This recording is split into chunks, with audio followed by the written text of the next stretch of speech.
Everyone, my name is अनुभव और आज की वीडियो में हम डिस्कस करेंगे एक फार्मा सेक्टर की कंपनी जो कि है आरती फार्मा लैब्स। अभी आरती फार्मा लैब्स के Q1 के रिजल्ट्स आए हैं एंड कॉन्फ्रेंस कॉल भी हो चुकी है। रिजल्ट्स थोड़े से डिसअपॉइंटेड रहे as per the markets, but कुछ सीजनैलिटी थी जो कि प्ले आउट हुई है, जो कि मैनेजमेंट ने बताया भी है। आपको मैं डायरेक्ट लेके चलता हूँ आरती फार्मा लैब्स पे कि अभी जो करेक्शन आई है क्या वो एक अपॉर्चुनिटी है हमारे लिए। इसको हम एक स्टडी एंड ट्रैक करके रखेंगे कि जैसी जो हेडविंड्स अभी दिख रही हैं मार्केट को, जैसी वो थोड़ी सीजनैलिटी जाती है तो एक अपसाइड हमारे को मिल सकती है, एक प्रोबेबिलिटी है मिलने की हमारे को। आपको डायरेक्टली लेके चलता हूँ मैं इसके चार्ट्स पे। अभी हम देख रहे हैं चार्ट्स के पास कि ये एक अप ट्रेंड चैनल के अंदर हमारे को दिख रहा है और यहाँ पे एक ब्रेकआउट आता हुआ भी दिखा इस जगह पे। तो हमें लगा ब्रेकआउट हुआ है और यहाँ पे ऊपर गया एंड सपोर्ट लेके ऊपर भी जा रहा था, बट जो Q1 के रिजल्ट्स आए उसके बाद ये एक लगातार एक फॉल हुआ यहाँ पर एंड दोबारा ये इस चैनल के अंदर आ चुका है। ये जो लोअर एंड है इस चैनल का, ये एक अच्छा सपोर्ट रहेगा बिकॉज अभी कंपनी का जो PE है वो भी 25 के आसपास आ चुका है एंड इसमें ऑलरेडी एक करेक्शन हो चुका है। जो अभी करेक्शन हम देखते हैं कि यहाँ से हमारा करेक्शन हुआ है अप्रॉक्सीमेटली 22% करेक्शन हो चुका है और अगर ये लोअर एंड के इस लोअर एंड पे आता है चैनल में 30-35% करेक्शन इसमें हो सकता है। अगर यहाँ पे आता है तो वैल्यूएशंस भी एक 20 के आसपास 21 के पी के आसपास आ जाएंगी और ये कंपनी अभी ग्रोथ फेज़ में अभी आई नहीं है बिकॉज ये जो ईयर है, ये वाला जो फिजिकल ईयर, ये ट्रांजिशनिंग ईयर है एंड तो थोड़ा सा टाइम लग सकता है एंड अभी सीजनैलिटी भी प्ले आउट हुई है इस कंपनी के अंदर। अभी देखते हैं कि क्वार्टरली रिजल्ट्स हमारा क्या रहा है। अभी ये 386 करोड़ का एक रेवेन्यू आया है जो कि पिछले जून के अंदर, पिछले Q1 के अंदर 555 करोड़ था। तो एक डिप तो आया है रेवेन्यू के अंदर, बट मार्जिन स्ट्रॉन्ग है।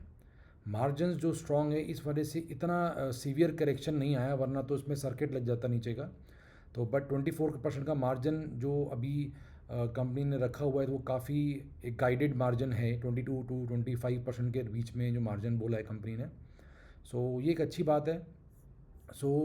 मुझे लगता है कि यहाँ पे एक अच्छा एक बाइंग जोन बन सकता है, बट ये H2 बताएगा हमारे को इस फिजिकल ईयर का कि कैसे मैनेजमेंट एग्जीक्यूशन कर रही है। तो आपको मैं डायरेक्टली लेके चलता हूँ अपने एनालिसिस के ऊपर जो मैंने किया था। अभी हम आते हैं कि आरती फार्मा लैब्स की जो मैंने एक 34 पैरामीटर का ट्रैकर बनाया है। पहले आपको मैं मोटा मोटी बता देता हूँ कि ये कंपनी का बिज़नेस मॉडल है कैसा। इसका बिज़नेस मॉडल जो है, इसकी जो रेवेन्यू स्ट्रीम है वो 3 जगह से आती हैं, 3 प्रोडक्ट से आती हैं, जो कि API इंटरमीडिएट जो हैं, जो कि अप्रॉक्सीमेटली 43% कंट्रीब्यूट करता है रेवेन्यू में। एंड फिर ज़ैंथीन डेरिवेटिव्स जो कि कैफ़ीन के रिलेटेड प्रोडक्ट्स हैं, जो भी 44% कंट्रीब्यूट करता है रेवेन्यू का। एंड एक CDMO जो कॉन्ट्रैक्ट डेवलपमेंट एंड मैन्युफैक्चरिंग जो है, जो ये अपने इनोवेटर क्लाइंट्स के लिए करते हैं। अभी वो अप्रॉक्सीमेटली 10-12% का रेंज में अभी कर रहा है एंड कंपनी अभी बैकवर्ड इंटीग्रेशन भी कर रही है APIs के अंदर, जो रिड्यूस करेगा सप्लाई चेन रिस्क को। और ग्रोथ स्ट्रैटेजी यही है कि एक्सपैंड कर रही है ज़ैंथीन कैपेसिटी को 5000 से 9000 एंड एक अटाली यूनिट का इनका कमर्शलाइज स्टार्ट हो चुका है अभी जून के अंदर, वो हम आगे देखेंगे। इनकी वैल्यू चेन है क्या। इनकी ये वैल्यू चेन जो पूरी फार्मा की रहती है वो एक API मैन्युफैक्चर करते हैं कुछ कंपनीज़ एंड उसके बाद फॉर्मुलेशन करते हैं कंपनीज़ एंड देन डिस्ट्रीब्यूशन करते हैं कंपनीज़। तो ये कंपनी जो है वो API इंटरमीडिएट मैन्युफैक्चरिंग के अंदर की वैल्यू चेन के अंदर आती है एंड ये ऑपरेट करती है API एंड इंटरमीडिएट्स के अंदर एंड ज़ैंथीन डेरिवेटिव्स के अंदर, जो हमने डिस्कस किया, प्लस CDMO जो कि भी बहुत कम परसेंटेज कंट्रीब्यूट करता है रेवेन्यू का। But down the line management का एक स्टेटेड गाइडेंस है लॉन्ग टर्म का 3 to 4 ईयर्स का, कि हम इस 10% रेवेन्यू कंट्रीब्यूशन को जो CDMO कंट्रीब्यूट करता है उसको हम अप्रॉक्सीमेटली 25% प्लस या 30% प्लस भी लेके जा सकते हैं। डायरेक्टली चलते हैं, अभी हम इसकी और वैल्यू चेन में नहीं जाएंगे। बिज़नेस मॉडल हमारे को समझ में आ गया कि 3 प्रोडक्ट्स में ओवरऑल ये डिवाइडेड है एंड अभी लेके चलते हैं कि जो ट्रैकर मैंने मेंटेन करा हुआ है, तो नेट डेट टू इक्विटी इसका सही है, स्टेबल है, कंजर्वेटिव है। तो ग्रीन एक अपने को दिखता है कि ग्रीन सिग्नल है इसके अंदर, कोई प्रॉब्लम नहीं है, ग्रीन स्टेटस है इसके अंदर। रेवेन्यू थोड़ा डिप हुआ है, तो ये Q1 का जो सीजनैलिटी डिप है ये, और ग्रोथ जो है वो H2 के अंदर एक्सपेक्टेड है। ये मैनेजमेंट का स्टेटेड गाइडेंस है, तो डिप पर गाइडेंस, तो इसलिए इसको येलो स्टेटस मार्क किया हुआ है मैंने।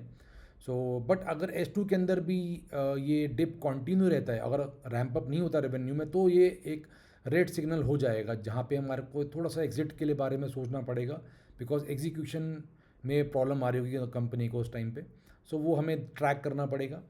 एंड EBITDA मार्जिन स्ट्रॉन्ग है इनके, 23 से 25% में सस्टेनेबल है at upper end of the guided band. ये गाइडेड बैंड इनका कंपनी का मैनेजमेंट का बताया हुआ है, तो ग्रीन है ये स्टेटस इसमें। और EBITDA तो भी डाउन है बिकॉज अभी सीजनल डिप हुआ है, तो येलो स्टेटस में EBITDA। स्टैंड अलोन भी सीजनल डिप है तो येलो मार्क है। पैट मार्जिन इनका स्टेटेड गाइडेंस में ही है, तो ग्रीन स्टेटस मैंने इसको दे रखा है। एंड पैट तो नॉर्मली डिप ही हुआ है बिकॉज सीजनल सॉफ्टनेस है। सो ये पैरामीटर्स हैं। एंड जैंथीन जो है as a percentage of revenue अभी इसके अंदर 49.6% कॉन्ट्रीब्यूशन किया है इसके अंदर, तो स्टेबल है। And higher share due to API mix and Q1 CDMO लल। तो ये API मिक्स एंड CDMO का अभी थोड़ा सा लल पीरियड चल रहा है Q1 के अंदर, इसलिए इसका परसेंटेज रेवेन्यू कॉन्ट्रीब्यूशन बढ़ चुका है।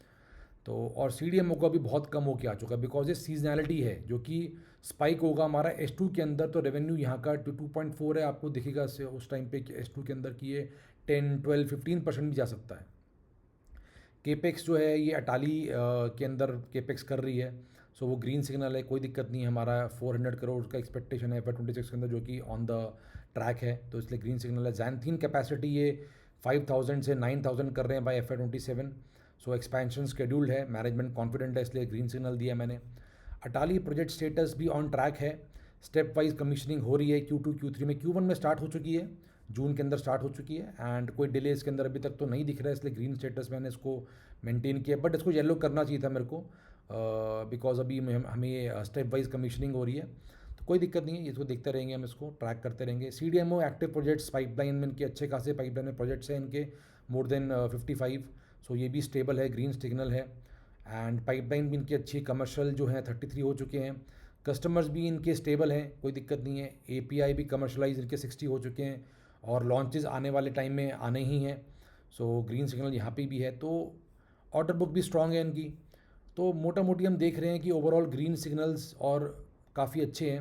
मैनेजमेंट गाइडेंस भी इनका all targets held, Q1 call full confidence, तो उसमें कोई प्रॉब्लम नहीं है। टोन के अंदर भी कोई प्रॉब्लम नज़र नहीं आई मेरे को। एंड बिजनेस स्ट्रैटेजी भी एग्जीक्यूटिंग ऑल मेजर लीवर्स, तो भी ग्रीन सिग्नल है। एंड एक हेडविंड जो कंपनी के अंदर आया है वो एक Q1 के अंदर रिस्क जो आया है कि वॉलेटिलिटी जो है वो जैंथीन के अंदर आई है, जो कि आपको मैं लेके चलूँगा। सो यहाँ पे हम देखते हैं कि इसमें कॉन्फ्रेंस कॉल के अंदर हम देख रहे हैं कि जैंथीन प्राइसिंग के ऊपर एक प्रेशर आया है। तो एनालिस्ट ने भी पूछा है कि softening caffeine prices and margin impact. So management ने बोला है, मैनेजमेंट ने एक्नॉलेज किया है इस चीज़ को, एंड एक स्ट्रेटेजिक शिफ्ट बोला है करने के लिए to regulated customers paying higher prices, offsetting the soft price pressure through higher volume growth and mix. So management ने ये हमें इंडिकेशन दिया है कि जैंथीन में प्राइस की प्रेशर आया है, बट उसको वो कैसे मैनेज कर रहे हैं। वो मैनेज कर रहे हैं कि वो अपने स्ट्रैटेजी को शिफ्ट कर रहे हैं रेगुलेटेड मार्केट्स में, जहाँ पे हमें हायर प्राइसेस मिलेंगे। तो इसलिए वहाँ पे लॉन्ग टर्म में हम देखेंगे अभी कि ये जो प्राइसिंग प्रेशर है वो हम एकोमोडेट कर लेंगे, मैनेजमेंट जो बताना चाह रही है। प्लस CDMO के अंदर ग्रोथ एक्सपेक्टेड है, 170 करोड़ से ऊपर का रेवेन्यू आ सकता है। सो अभी ओवरऑल रेवेन्यू हमने देखा कि 300-400 करोड़ का रहता है, तो 170 करोड़ का रेवेन्यू CDMO से आ सकता है, जो कि अप्रॉक्सीमेटली 30-35% कॉन्ट्रीब्यूशन पॉसिबल है। सो अटाली का रैंप अप तो हमारा चल ही रहा है, जुलाई के अंदर हमारा स्टार्ट हो चुका है commissioning, and ramp up expected है पूरे FY26 के अंदर, Q2 Q3 Q4 के अंदर। और मैनेजमेंट ने अभी कोई गाइडेंस रेवेन्यू नंबर नहीं दिया है, कोई कमिटमेंट नहीं करी है, वो नेक्स्ट क्वार्टर में हमारे को दिखेगा। सो और रिस्क क्या है कि जो हमें हो सकता है कि माइनर डिले हो सकता है, जो कि मैनेजमेंट ने, बट मैनेजमेंट कॉन्फिडेंट है रैंप अप के लिए, तो इसलिए कोई दिक्कत नहीं है। एंड अभी API run rate and capacity जो हम देख रहे हैं कि API यूटिलाइजेशन 75% है, एंड इंक्रीज कैपेसिटी होने वाली है by 10%। So anticipate reaching 800 to 1000 crore run rate depending on product mix and expansions. So overall management guidance भी स्ट्रॉन्ग है। एंड कंक्लूजन पे हम ये पहुंचते हैं कि एक कंसिस्टेंट मैसेज हमारे को मैनेजमेंट ने दिया ही है, एंड वैल्यू एक creative customers while growing volume, Simultaneously, the CDMO business expands steadily and with a strong pipeline and growing client base, fueling high margin growth. And the Atali Greenfield projects commissioning, while recently started with phased ramp up. So FY26 अच्छा ही लग रहा है, but कुछ seasonality hit हुई है हमारी जो Q1 के अंदर रहेगी, बट H2 के अंदर हम देख सकते हैं कि थोड़ा रैंप अप हमारे को दिखेगा।